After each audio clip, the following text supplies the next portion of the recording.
আমার তোমাকেই লাগবে, তোমার থেকে বেটার কাউকে না। আমি তোমার জন্য অপেক্ষায় থাকবো। আরেকবার কি ফিরে আসা যায় না? আমার কাশ ফুলও চাই না, আমার পদ্ম ফুলও চাই না, আমার চাই শুধু তোমাকে। কত হাসি কি গো, তাবিজ টাবিজ করছো নাকি? খাইতে গেলেও তুমি, ঘুমাইতে গেলেও তুমি, যেদিকে তাকাই সেদিকেই তুমি।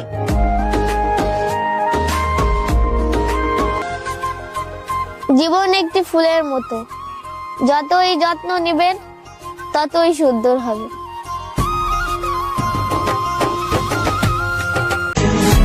তোমাকে হারিয়ে কান্না করার চেয়ে তোমাকে পেয়ে তোমার বুকে মাথা রেখে কান্না করার সৌভাগ্যটাই আমার হোক। যত দূরেই যাও না কেন, আমি ছায়া হয়ে তোমার পাশে আছি। আবেগ দিয়ে নয়, হৃদয় দিয়ে বলছি, আমি তোমাকে অসম্ভব ভালোবাসি।